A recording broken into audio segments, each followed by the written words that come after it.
नमस्कार। भारतीय कृषि भारत कृषि प्रधान देश है और कृषि पर ही पूरा देश निर्भर है। जनसंख्या के मामले में भारत विश्व का सबसे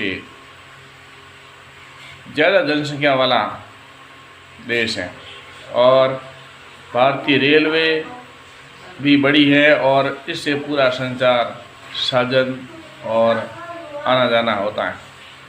कृषि के क्षेत्र में नई टेक्नोलॉजी भी आ रही हैं, लेकिन साथ में कुछ चीज़ें हैं जो कि दवाइयों के रूप में नुकसान पहुंचाती हैं। तो कृषि तेलंगाना की कृषि के बारे में वीडियो है, जिसमें वीडियो में देख पाएंगे तेलंगाना की कृषि में क्या क्या होता है। तो वीडियो को लाइक कीजिए, चैनल पर नए सब्सक्राइब कीजिए, वीडियो को शेयर कीजिए। भारतीय कृषि में अभी तेलंगाना में जो कृषि हैं इसमें काफ़ी सारी चीज़ें यहाँ पर बोई हुई हैं। यहाँ पर चने हैं, राइस है और दूसरे गन्ना है, केले है, बहुत सारी यहाँ पर पैदावार होती हैं। रबी और खरीफ की फसल दोनों होती हैं। कुछ बरसाती और कहीं पर भी ज़मीन का नलकूप वगैरह साधन भी और कहीं नहीं है, तो किसान बारिश पर ही निर्भर रहते हैं।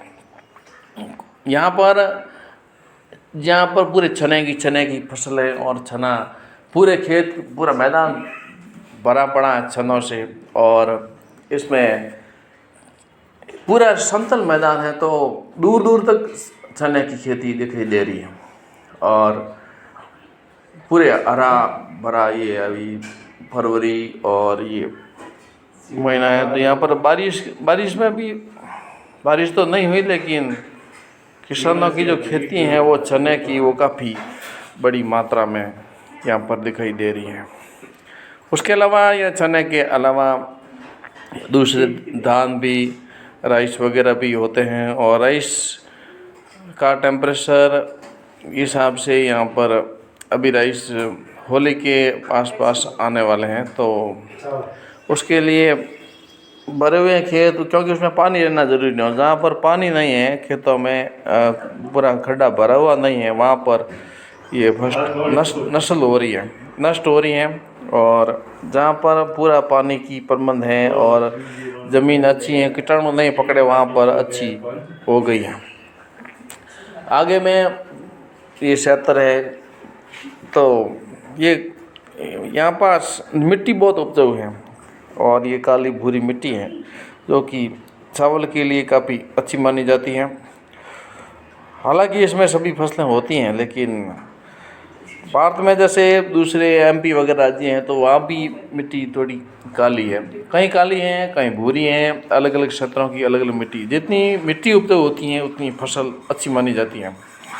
और इसमें काली मिट्टी को सबसे ज़्यादा अच्छी मानी जाती है, क्योंकि उसमें जो पोषक तत्व होते हैं वो भूरी मिट्टी से ज़्यादा होते हैं। कहीं कहीं पर लाल मिट्टी भी होती है और कहीं पर काली। ये अलग अलग क्षेत्रों में अलग अलग, महाराष्ट्र में भी अलग हैं और गुजरात में और एमपी, झारखंड, बिहार, तेलंगाना, अलग अलग क्षेत्रों में अलग अलग हो सकती है। लेकिन यह तेलंगाना की तो ये भी चने और चावल बोए हुए हैं और इसकी फसल आ रही है। भारत में कृषि किसान कितनी भी उपज कर ले, लेकिन उसका जो मूल्य नियंत्रण है वो किसान नहीं कर सकते। और किसान मेहनत भी करते हैं, बहुत सारी मेहनत होती हैं, तब जाके उनका ये खेती का जो फल है वो उनको मिल पाता है। और यहाँ पर पशु हैं और वो दूसरे जितनी नुकसान नहीं पहुँचाते जितना कहीं कहीं पर नुकसान भी पहुँचाते हैं। जानवर भी समझदार हैं और दूर दूर तक हरियाली खुशहाली के हिसाब से यहाँ पर ये खेती होती है।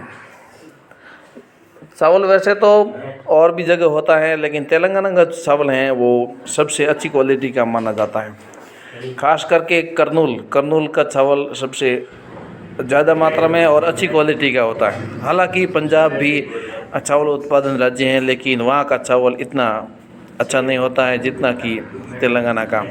वहाँ थोड़ा मोटा होता है, यहाँ बारीक कर्नूल राइस और दूसरे लंबे चावल हैं वो भी होते हैं।